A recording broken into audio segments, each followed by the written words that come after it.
Hola mis padawans de Químico, en este capítulo vamos a estudiar la quialidad. En ese momento, Cell sintió el verdadero terror.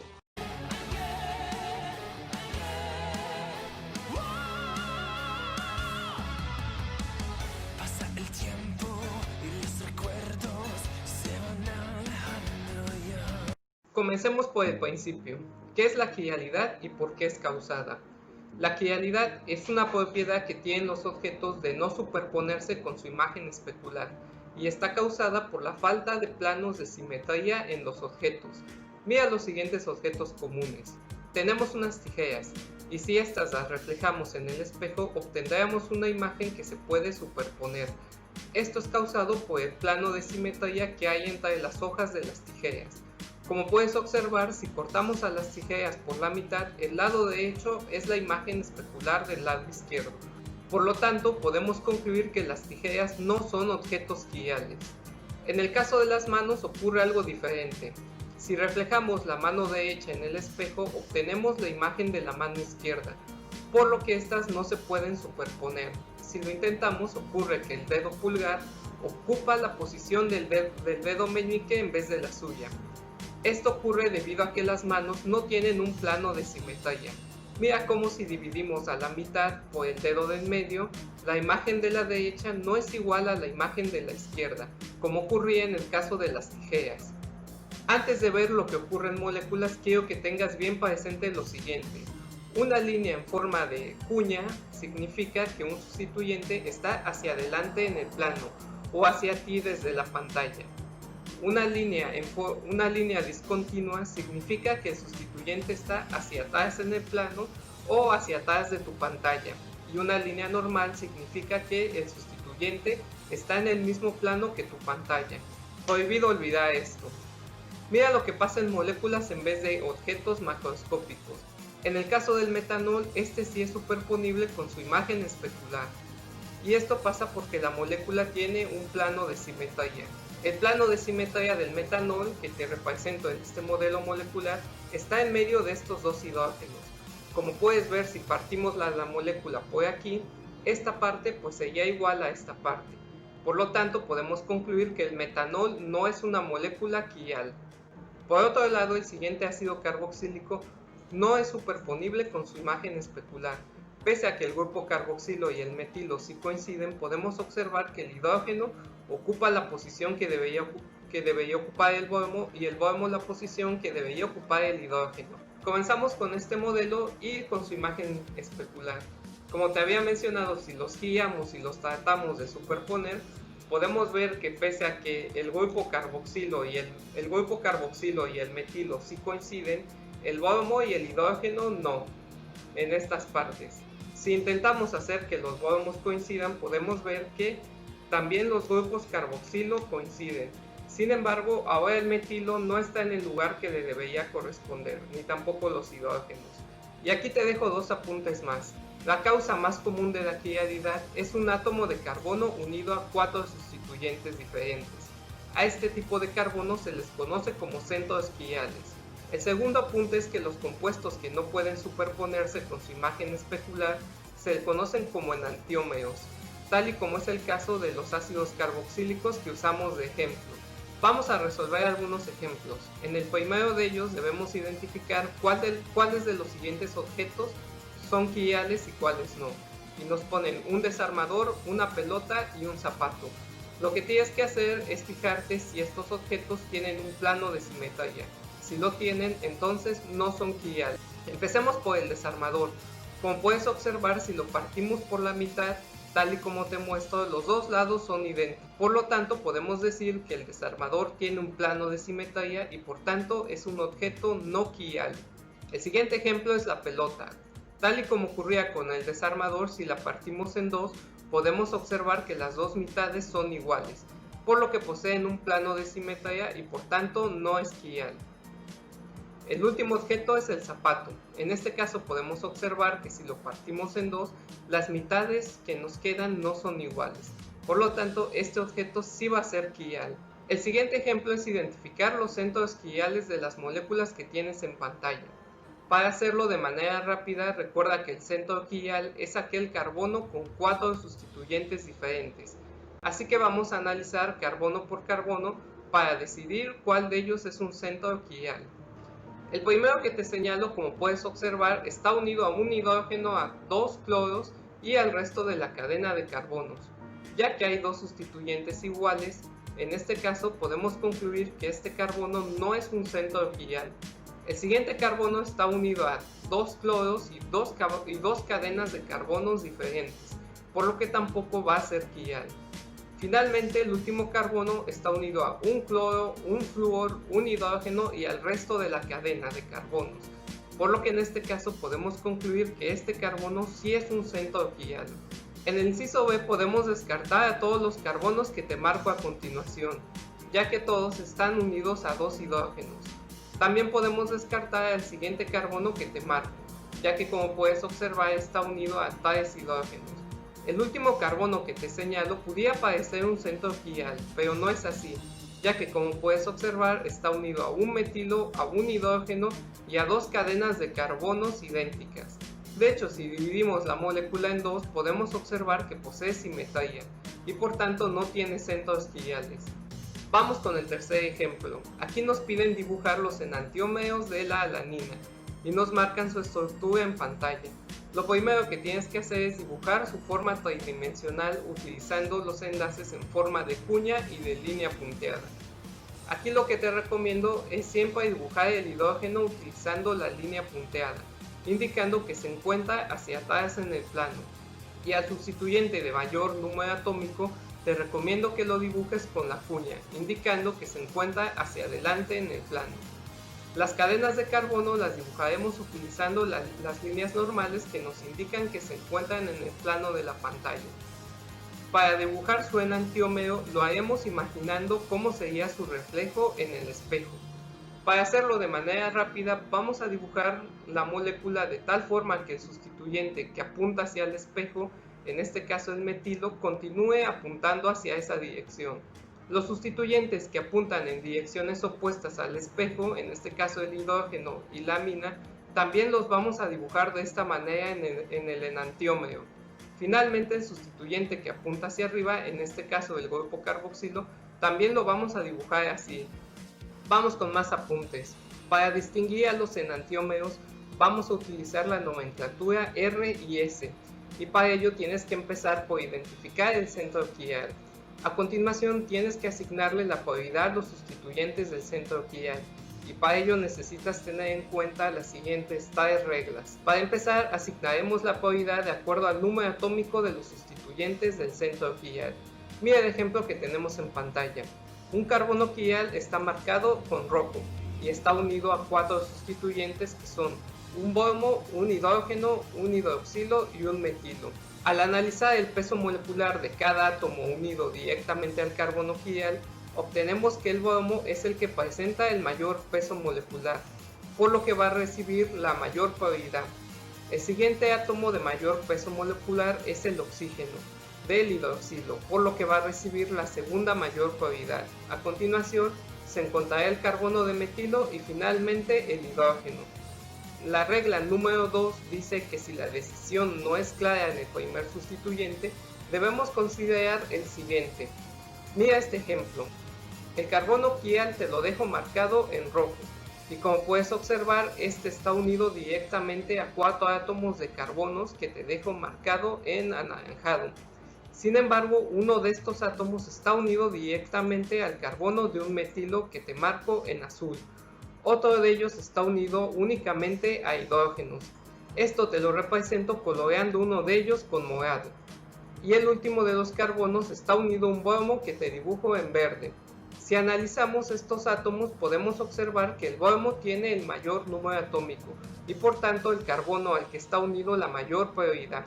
A continuación le daríamos la polaridad número 2 al carbono unido al metilo.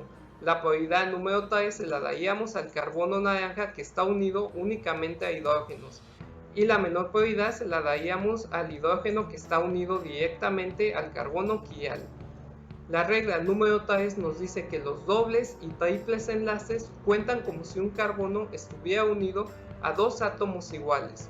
En el ejemplo en pantalla podemos ver que el carbono quial marcado en rojo está unido a tales átomos de carbono que te dejo en anaranjado. Sin embargo, uno de estos átomos está unido a un triple enlace verde con otro carbono, por lo que contaría como si estuviera unido a tales carbonos. Otro de los carbonos anaranjados está unido por un doble enlace azul a otro carbono, por lo que contaría como si estuviera unido a dos carbonos. Finalmente, el último de los carbonos naranjas está unido por un enlace sencillo a un átomo de carbono marcado en morado, por lo que cuenta como si estuviese unido a un solo átomo de carbono. Tomando en cuenta lo anterior, podemos asignarle al triple enlace la mayor prioridad. Al carbono al que está unido el doble enlace podemos asignarle la segunda mayor prioridad y al enlace sencillo la tercera prioridad. Como siempre, el hidrógeno unido directamente al carbono quial va a recibir la prioridad más baja. Como siempre, te recomiendo que anotes estas reglas en tu cuaderno y las tengas presente para poder resolver ejercicios después con ellas. Vamos con un ejercicio. Determinar la configuración del compuesto que tienes en pantalla. Y como siempre lo vamos a hacer paso a paso. Empezamos por identificar cuál es el carbono quial. Y rápidamente podemos distinguir que se trata del carbono rojo, ya que está unido a 4 sustituyentes diferentes. A continuación vamos a asignar las prioridades a los sustituyentes y siguiendo la regla número 1 tenemos que el orden de los sustituyentes nos queda como ves en pantalla.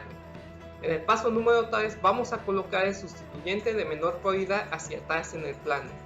Como puedes observar, el hidrógeno es el sustituyente de menor prioridad y para colocarlo hacia atrás vamos a rotar la molécula 120 grados. Pon atención cómo lo hago usando este modelo molecular. El grupo carboxilo marcado en verde va a representar el eje de rotación, por lo que no se va a mover. De esta forma lo dibujamos en el mismo lugar después de la rotación. Por otro lado, al girar 120 grados podemos observar que el bromo pasa al lugar del metilo. El metilo al del hidrógeno y el hidrógeno al del bromo. Por último, conectaremos los sustituyentes con una flecha curva. Si esta avanza en el sentido de las manecillas del reloj, es un compuesto R, y si avanza en el sentido contrario a las manecillas del reloj, entonces es un compuesto S. El caso que tienes en pantalla es un compuesto S, ya que como puedes observar, la flecha avanza en el sentido opuesto a las manecillas del reloj. Vamos a resolver algunos otros ejercicios. Ejemplo número 1. Ordenar por orden de prioridad los siguientes sustituyentes. En el primer caso, la respuesta correcta es la siguiente. Lo hemos ordenado de esta forma ya que el oxígeno del hidroxilo se encontraría unido directamente al carbono quial, y este es el átomo con mayor peso atómico. Esto es la regla número 1. A la cadena de carbonos con el hidroxilo le hemos dado la prioridad 2, tomando en cuenta la regla número 2. Recuerda que si el carbono quial está unido directamente a dos átomos iguales, tomaremos en cuenta a qué están unidos dichos átomos para asignarles prioridad. Finalmente dejamos al hidrógeno hasta el final, ya que es el elemento más ligero. En el inciso B también le hemos dado la mayor prioridad al hidroxilo, ya que el oxígeno es el átomo más pesado que está en la molécula. A continuación le hemos dado mayor prioridad a los grupos carbonilo, ya que estos tienen dobles enlaces, ya sabes, regla número 3. Y aquí te dejo la pregunta del video. ¿Por qué el carbonilo que está unido a un metilo recibe mayor prioridad que el carbonilo que está unido a un hidrógeno? Déjame tu respuesta en los comentarios. El ejemplo número 2 es ordenar las siguientes estructuras de tal forma que los átomos de menor prioridad queden detrás del plano. Para ello, lo primero que tenemos que hacer es seleccionar un eje de rotación. Este puede ser cualquiera de los átomos a excepción de aquel que queremos que cambie de posición. En este caso utilizaremos el átomo 3 como eje de rotación. A continuación rotaremos la molécula 120 grados. De esta forma el átomo 4 pasaría a la posición del átomo 2, el átomo 2 pasaría a la posición del átomo 1 y el átomo 1 pasaría a la posición del átomo 4. Siguiente ejercicio. Vamos a dibujar la estructura que corresponde al nombre S2-pentanol y lo vamos a hacer siguiendo algunos pasos sencillos. 1. Dibujamos la estructura en su forma plana, como ya repasamos en las reglas para nombrar alcoholes. 2. Identificamos el carbono quiral, ya sabes, aquel que esté unido con 4 sustituyentes diferentes. 3. Determinamos los sustituyentes y su prioridad. Te marcaré los sustituyentes con diferentes colores. Tenemos un hidrógeno en negro, un metilo en azul, un propilo en verde y un hidroxilo en rojo. Teniendo en cuenta la regla 1, le daremos la mayor prioridad al hidroxilo. A continuación, siguiendo la regla 2, le damos la prioridad siguiente al propilo, la siguiente al metilo y dejamos hasta el final el hidrógeno. 4. En el cuarto paso dibujamos el carbono quiral unido al sustituyente de menor prioridad, apuntando hacia atrás en el plano, es decir, lo dibujamos con una línea discontinua o punteada. 5. En el quinto y último paso determinamos la dirección de los sustituyentes y la dibujaremos. Al ser S el compuesto, dibujamos una flecha que avance en el sentido opuesto a las manecillas del reloj. Ahora en la cola dibujamos el sustituyente número 1, en el medio el sustituyente número 2 y en la punta el sustituyente número 3. Muy bien, ahora vamos a estudiar otro tipo de compuestos quirales, y estos son los diastereómeros. Vamos a empezar con algunos apuntes. Debes recordar que estos son estereoisómeros que no son imágenes especulares. Además, se presentan en moléculas con más de un centro quiral. Por lo general, una molécula tiene 2 a la n diastereómeros, donde n es el número de centros quirales. La diferencia entre los enantiómeros y los diastereómeros es que los enantiómeros tienen una configuración exactamente opuesta en todos sus centros quirales, mientras que los diastereómeros tienen al menos un centro quiral idéntico. Como ejemplo, considera los 4 compuestos que tienes en pantalla. Como puedes observar, el compuesto A y B tienen la configuración opuesta en sus centros quirales, lo que los convierte en enantiómeros. Lo mismo ocurre entre los compuestos C y D. Por otro lado, los compuestos A y C tienen un centro quiral con configuración idéntica, mientras que uno con configuración opuesta, por lo que su relación va a ser de diastereómeros. Lo mismo ocurre entre los compuestos B y D. También podemos observar 2 pares de diastereómeros más, estos son A y D y B y C. Como puedes notar, estos pares también difieren únicamente en la configuración de uno de sus centros quirales. Vamos a resolver un ejemplo. La D-eritorosa tiene una configuración R en sus 2 centros quirales. De las opciones que tienes en pantalla debemos determinar cuál es la estructura de la D-eritorosa, además de indicar cuál es su enantiómero. Como paso 1 vamos a identificar cuáles son los 2 centros quirales de los que se nos está hablando. Rápidamente podemos distinguir los 2 carbonos que están unidos a 4 sustituyentes diferentes y marcarlos, uno de ellos con rojo y el otro con azul. Ya que en todos los casos los centros quirales son los mismos, solo te voy a dejar marcado o solo te los voy a marcar en un compuesto. Ahora debemos distinguir cuáles son los sustituyentes de cada centro quiral y ordenar la prioridad. Comenzamos con los sustituyentes del centro quiral marcado en azul. Aquí tenemos un hidrógeno, un hidroxilo, un ácido carboxílico y toda la parte de la cadena que te marcaré como sustituyente A. En cuanto a la prioridad, el hidroxilo recibe la mayor, ya que está unido directamente al carbono quiral por el oxígeno, el átomo más pesado de los presentes. Ya sabes, esto es la regla número 1.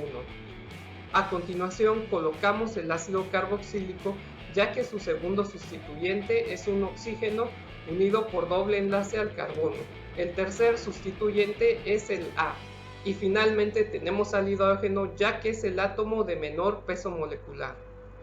En el caso del centro quiral verde tenemos como sustituyentes un hidrógeno, un hidroxilo, un alcohol y toda la parte de la cadena que vamos a llamar sustituyente B. Una vez más el hidroxilo recibe la mayor prioridad y el hidrógeno la menor prioridad, debido a que están unidos al carbono quiral por los átomos más pesados y más ligeros. Y aquí te dejo una segunda pregunta en el video. ¿Por qué el sustituyente B tiene una mayor prioridad que el alcohol? Déjame tu respuesta en los comentarios. Ahora que sabemos cuáles son los sustituyentes de cada centro quiral, vamos a asignarles su configuración. Para ello debemos dibujar una flecha que comience en el sustituyente de mayor prioridad, que avance hacia el sustituyente con prioridad 2 y termine en el sustituyente con la prioridad 3. Al dibujar la flecha no debemos tomar en cuenta el sustituyente de menor prioridad, y ya que en todos los casos este ha quedado hacia atrás en el plano, no necesitamos rotar la molécula. Recuerda, si la flecha que dibujamos avanza en el sentido de las manecillas del reloj, entonces el centro quiral va a tener una configuración R. Si avanza en el sentido contrario a las manecillas del reloj, entonces va a tener una configuración S. De esta forma podemos asignarles la configuración a todos los compuestos que tenemos en pantalla. En el compuesto A dibujamos la flecha en el primer centro quiral y observamos que avanza en el sentido de las manecillas del reloj.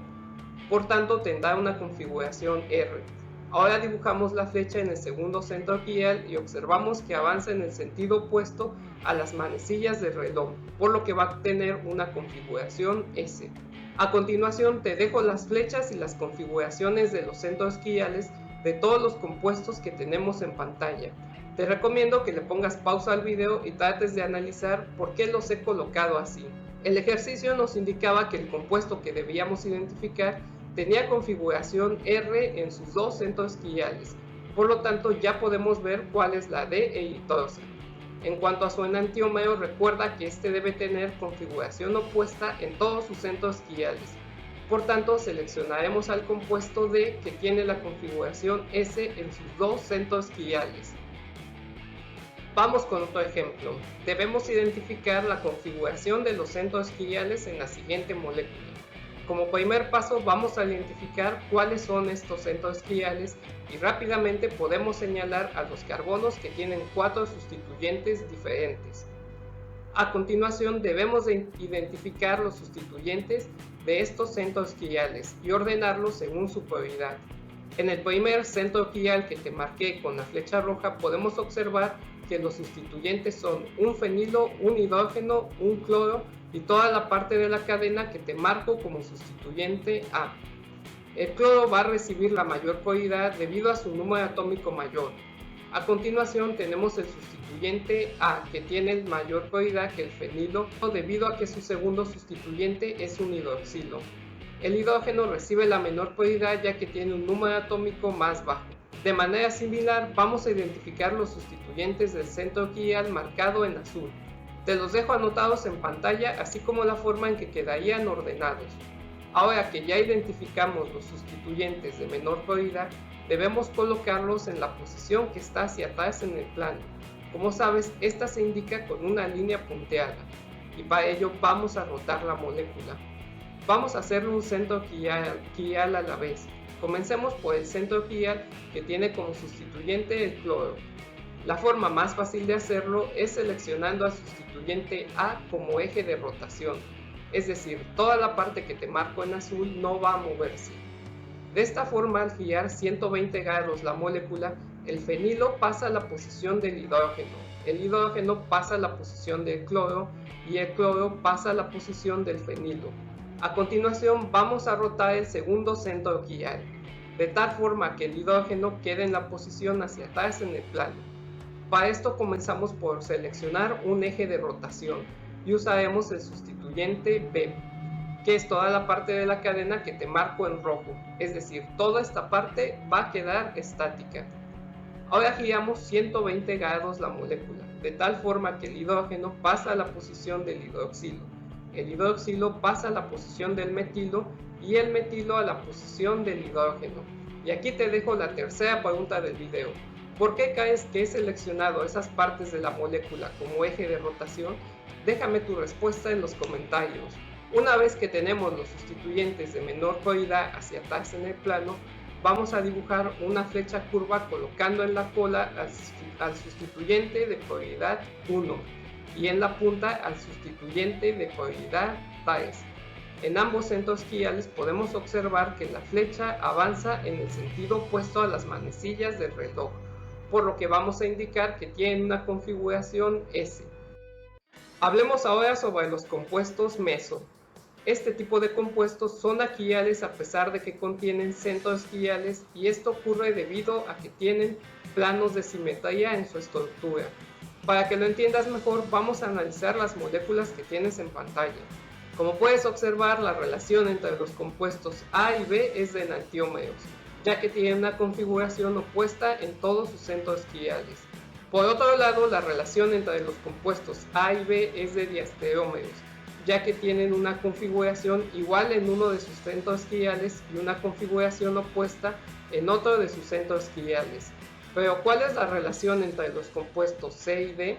A simple vista podríamos proponer rápidamente que son enantiómeros, ya que poseen una configuración opuesta en sus dos centros quiales. Sin embargo, si observamos con mayor detenimiento podemos comprobar que esto es incorrecto y que de hecho ambos son el mismo compuesto. Si el compuesto D lo rotamos 180 grados, podemos notar que el centro quial con la configuración R queda en la misma posición que el centro quial R que teníamos en el compuesto C. También el centro quial S pasa a ocupar la posición que ocupaba en la molécula C. Ya que para esta molécula podemos numerar de izquierda a derecha o de derecha a izquierda sin ninguna diferencia, entonces podemos concluir que los compuestos C y D son el mismo. El plano de simetría que provoca esto pasa en medio de los carbonos quiales como te lo marco en pantalla. Lo más importante que debes recordar aquí es que si un compuesto tiene planos de simetría no es quial, independientemente de si tiene o no centros quiales. Vamos a resolver un ejemplo. De los compuestos que tienes en pantalla, ¿cuáles representan un compuesto meso? Como te había mencionado, lo primero que tienes que hacer es descartar a aquellos compuestos que a simple vista no tienen planos de simetría. Esto es a los compuestos que de entrada no tienen sustituyentes iguales unidos a sus centros quiales. Por tanto, podemos descartar a los compuestos C y D. De los compuestos A y B es un poco más complicado de distinguir. Aquí lo que tenemos que hacer es buscar los planos de simetría. En el compuesto A podemos identificarlo con facilidad. Este pasa en medio de los carbonos quiales y por el carbono número 3. Como puedes observar, las partes que están a ambos lados de la línea azul son exactamente iguales. Por tanto, podemos concluir que el compuesto A es un compuesto meso. Para el compuesto B es un poco más complicado. Tentadoramente podríamos decir que también hay un plano de simetría entre los carbonos quiales, que pasa por el carbono 3. Sin embargo, si observamos con atención, nos daremos cuenta que las partes no son iguales, debido a que en un lado el hidroxilo está hacia arriba y en el otro hacia abajo. Por lo tanto, podemos concluir que no es un compuesto meso. Vamos a revisar rápidamente las mezclas racémicas. Lo que tienes que recordar de este tipo de mezclas es que están compuestas por 50% de un enantiómero y 50% del otro enantiómero. Es como en este ejemplo, donde tendríamos 50% del enantiómero R y 50% del enantiómero S. Otra cosa que debes recordar es que este tipo de mezclas no tienen actividad óptica. Algo que no había mencionado hasta ahora es que los enantiómeros tienen propiedades exactamente iguales y únicamente difieren en la forma en que interactúan con la luz y en sus propiedades biológicas. Y aquí te reto a que pienses cuáles serían las preguntas obvias para continuar el tema. Ponle pausa al video, reflexiónalo y déjame en los comentarios tus preguntas. Bien, una pregunta obvia podría ser, si las propiedades de los enantiómeros son prácticamente las mismas, ¿cómo puedo separar una mezcla racémica? Y derivado de esto podríamos preguntar, ¿por qué es importante la separación de una mezcla racémica? Bien, pues te dejo uno de los ejemplos más sencillos de cómo separar una mezcla racémica. En el caso de los ácidos quiales podemos hacerlos reaccionar con una base quial, para así poder obtener sales quiales. Como ves en pantalla, al llevar a cabo la reacción obtendríamos una mezcla de diastereómeros. Y ya que estos compuestos sí presentan propiedades físico-químicas diferentes, podemos separarlos mediante diferencias en su solubilidad o puntos de fusión o ebullición. Si te interesa saber más sobre quiralidad, déjame saberlo reventando el botón de likes y dejándomelo en los comentarios. Y prometo hablar sobre temas interesantes como la historia de Pasteur y el ácido tartárico, la talidomida o los métodos más nuevos para la resolución de mezclas racémicas. Y con esto termina mi clase sobre estereoquímica. Te recomiendo que veas la segunda parte donde únicamente voy a resolver ejercicios. Si te ha gustado el video, pues dale a like como si no hubiera un mañana y así me puedes ayudar a hacer un poquito más de química orgánica. Saludos y nos vemos en el siguiente capítulo, campeón.